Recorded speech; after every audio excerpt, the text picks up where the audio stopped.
What's up, adventurers? I am here to show you my Songblade DPS build because I don't see a lot of bards running a DPS build. I do want to preface this by saying that I am not max item level in the game, nor do I have all the best item levels in slot, and I know mod 22 is coming out and changing up all the enchantments. Nevertheless, I did want to put out this bard build because, again, I don't see a lot of bard DPSs, and I feel like it has a lot of great burst DPS potential, so we're gonna get right into it. Okay, so as for gear, like I said, I'm not going to go over the weapon enchantments and stuff because it will be changing here shortly, but I will say that one of the weapon sets that's easy to farm up and get is the Mirage weapon set. Now this Mirage weapon set will pretty much give you a ability that whenever you use an encounter power, you're going to create different illusions of yourself which will attack, and you also will get a static 3% more damage, and it's really great for DPS in general on any character, any class. This is probably one of the easier sets to get, in my opinion. This might take you a while to actually farm it up. It comes from Cloaked Ascendancy, and there's plenty of videos and guides on how to get them, so I'd recommend going and looking up those. But if for some reason you're either impatient or cannot farm them up, then you could always come over here to the trade merchant. Hail, adventurer! And potentially buy the Mountaineer set. The Mountaineer set doesn't have the best of all ability, but it is better than nothing. So I would say go ahead and pick this up if you cannot get the Mirage set. As far as artifacts go, like I said, I am not a in-game player or, max item level player, so I'm just using what I got. The one thing I did invest a little bit of Astro Diamonds in is the Demigorgon's Wrath set, and the Demigorgon's Wrath set pretty much gives you the ability that on at-will encounter or daily power use, if you do a crit, you can gain Demogorgon's Fury for 10 seconds, and each one will increase your damage by 1%, and this can stack up to 5 times. If you land 5 crits in a row, you would do an additional hit for 150 magnitude. So that being said, you are going to want to spec into power and crit, especially crit severity as well.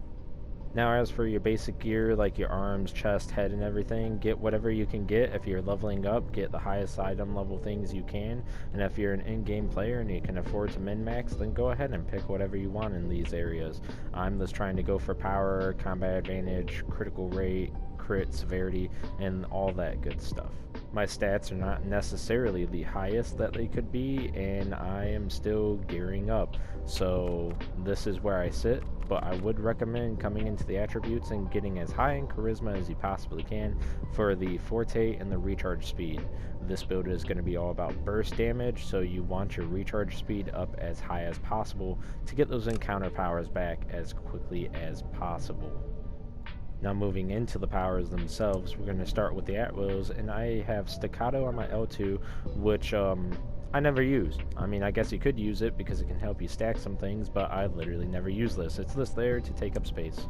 But I do use Con Elemental all the time because I will be changing this with our different songs we can play to do different various things and different various attacks.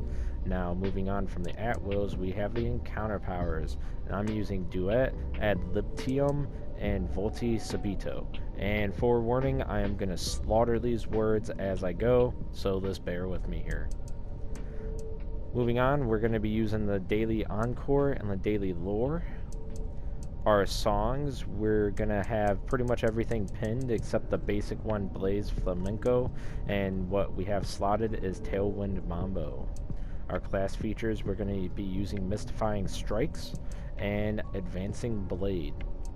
As far as the feats go, you got 3 of them that matter. Elemental Medley, and this one is going to stack a damage bonus while you're in combat as long as if you use a different at-will, and you're going to be changing your at-will from using a blade to using tornadoes to using fire to maybe the stabbing people, but you're primarily going to be using that Tailwind Mambo and throwing the tornadoes, so you just kind of want this to be stacked up to get some damage.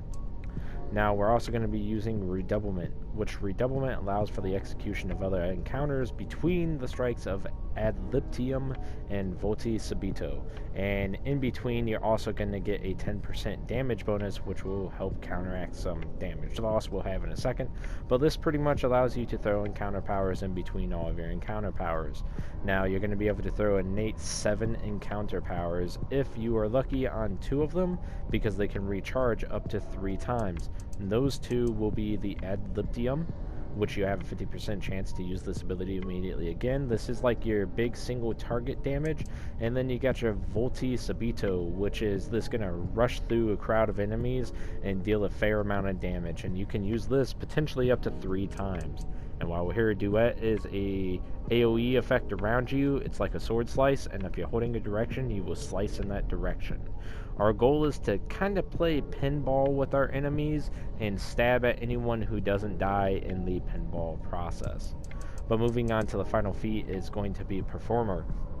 Now, Performer is when you use your at-will and encounter powers, you're going to have a chance to make one of your encounter powers reset its timer, but it's going to be a fake encounter power, and pretty much, or an improvised encounter power. Pretty much what's going to happen is when that happens, you can use that encounter power, but it won't add any of the effects that the normal encounter power would add. But it will proc anything that is like on power use, on attack, on encounter use, things from like your companions and boons and stuff. So this is a good way to proc a bunch of things. And while you are, I don't know, under the effects of the encounter, if you can stack up playing to the audience. And when you get to 30 stacks, the daily encore will switch to your grandstand. And grandstand is this encore, but better. It will double the damage, double the healing of whatever song you trigger. But it doesn't affect Ballad of the Witch or Ballad of the Hero. But that doesn't really matter, because we honestly never use those 2 songs with this build. You're pretty much just going to be throwing encounter powers, bouncing people like pinball, and stabbing the bigger enemies, all the while throwing tornadoes. And this pretty much all adds up to a lot of burst damage. Anyways, the boons is this going to be pretty self-explanatory. I obviously don't have max boons. I'm only at 32. You're going to get anything for DPS. So you're going to get power all the way up as high as you can, and then you're also going to get your crit strike, your severity, and then your combat advantage. When you get up tier 4, I would say go into deflect if you have all of the power.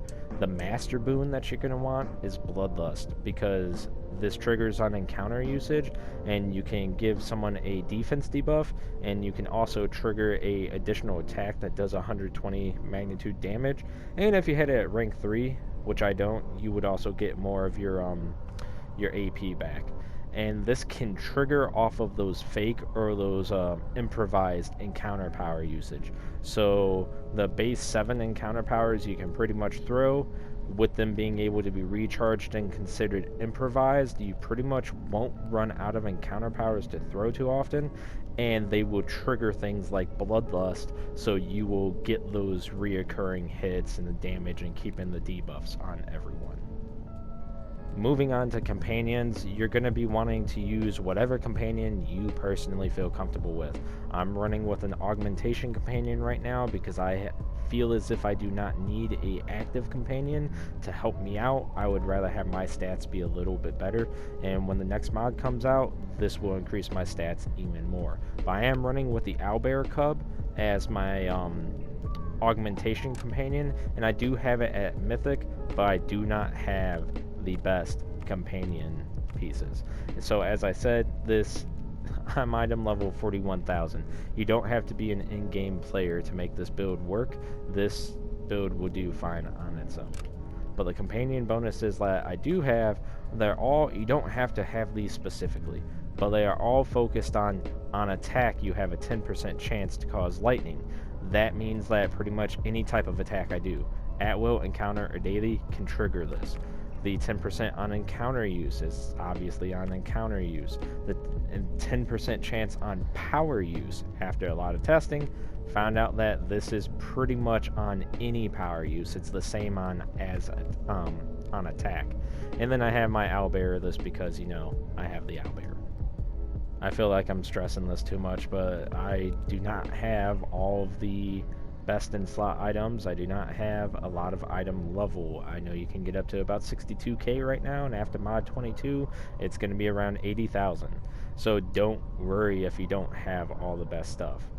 Right here we have our mounts, and as you can see, I got mainly legendary mounts and one mythic, right? And then I have a bunch of the legendary collars, but I don't have a single, gold collar. Am I switching epic and legendary? Maybe I am, but you guys get the point. You don't have to have the best. Pick what will work for you. The mounts are a big deal when it comes to the bolster effects, like having a mythic 10 bolster would obviously help your stats a lot. But honestly, whatever the bonus you want, just pick whatever plays for you. That's really up to you. But yeah, guys, that's pretty much it. Just go ahead, go put on these powers, go get the stuff, and then start trying to, play around with this. I see a lot of bards, but none of them come close to my damage. I'm not saying I'm the best. I'm 40,000 item level, but this build is kind of crazy. It plays like a trapper, hunter, ranger. You're constantly always flying through enemies and constantly always dashing left and right and dealing big AoE damage, and it's actually really good single target damage too. I oftentimes will out DPS people who are 10 or 15,000 item level ahead of me. The only times that doesn't happen is if I'm up against a trickster rogue who's like 60,000 and doing a lot of single target damage to a boss, or if I'm running against a Scourge Warlock who's again like 15, maybe 20,000 item level higher than me, and they are beating me to the adds. But if you throw me up there next to the adds at the same time as them, I can easily keep up, if not surpass. So like I said, let's go check out this build, you guys. If you like it, leave me a like, comment, subscribe, whatever, all that good YouTube stuff. And let's tell me what you think. But overall, you guys, take it easy, and peace.